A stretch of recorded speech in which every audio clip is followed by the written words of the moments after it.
Okay, so battling is the name of the game. So this specific episode of Pokemon Horizons was all about battling and discovering yourself as a Pokemon trainer and as a battler. And this one really did feature, Liko and Roy finally discovering themselves, or really discovering themselves and who they're going to be as trainers and as Pokemon battlers. And I think it's a really important lesson for both of them. And I say this every single week, and it's been, 8 weeks now of Pokemon Horizons, or 7 weeks, I should say, of Pokemon Horizons, because it's episode number 7. And I really think that in those 7 episodes, Liko has really set herself kind of like apart from where Ash was. And I think she really does represent kind of where I think most kids would be when they're first starting off their Pokemon journey. And it kind of makes the most sense, right? Is like maybe, as a kid, you were the one, especially, setting off on a journey at 10, 11, 12 years old, you don't exactly have much experience or much history.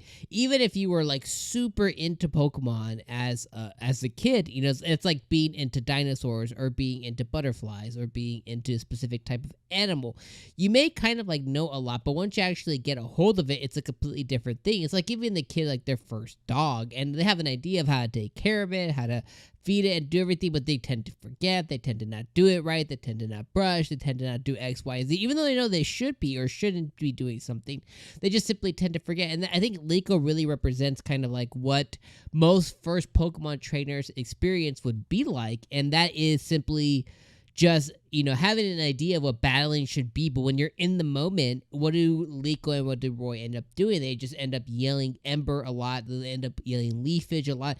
They end up having no specific game plan. And I like how they both were kind of like learning the lesson. And by the end of the episode, they finally got to understand, okay, we can't just simply, yell out moves and expect our Pokemon to kind of make this perfect kind of amalgamation of moves and look like what we see on TV or in larger battles.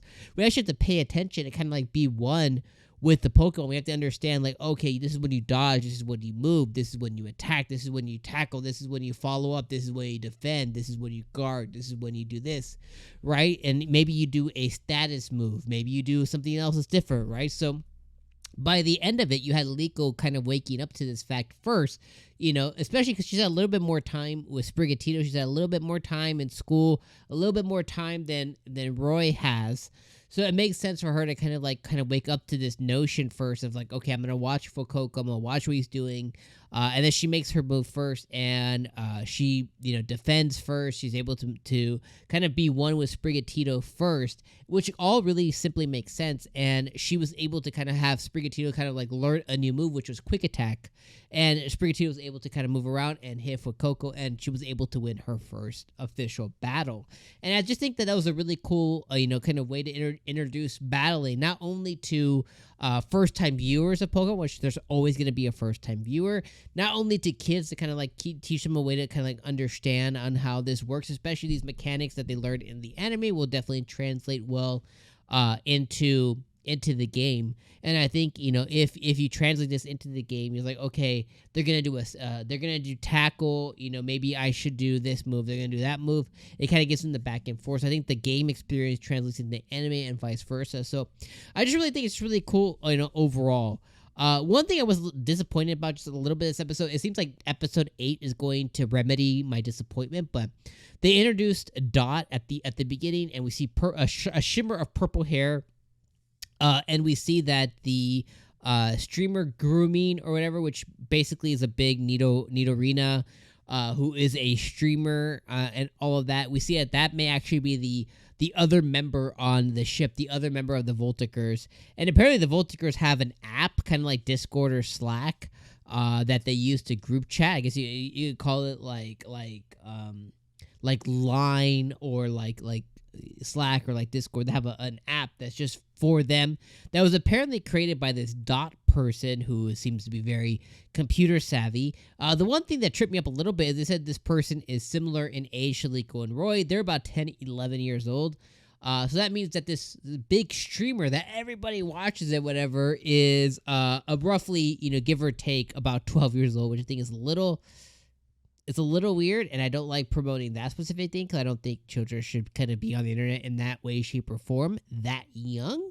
But again, this Pokemon is what it is. At the end of the day, in this specific Pokemon world, kids go out of their homes instead of leaving the home at 18. They leave the home at 10 years old. So it's a different world. So I'm gonna take my real world bias and parental view on this and throw it out the window and just say, hey, it's really cool that this dot person is a streamer person.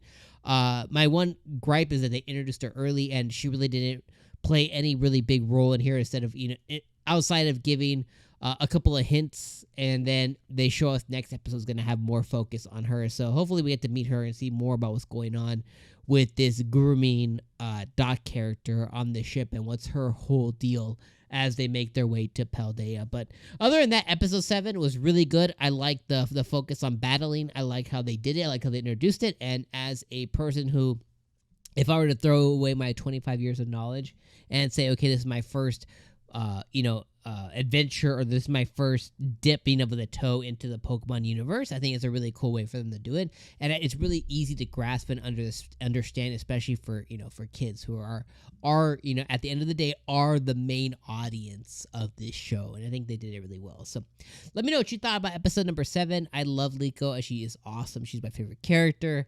She's just so good. I think she's an awesome main character. Roy, he still needs more time. I could do without him, honestly. But I love Liko. I love the way her growth is and her character arc so far. It's been really good. So I've been really enjoying it quite a bit. But let me know what you thought about episode number 8 in the comments down below. Appreciate you guys being here. Of course, didn't let you know this video is super duper late. It's about 3 days late.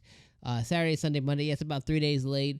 I've been moving. If you see like the whole motif of the stream area, this video recording area is quite different. I'm in a different home now, so apologies for this being late. Thank you for everybody who came by, and I will definitely have on time videos next week. All right, see you for episode 8. Peace.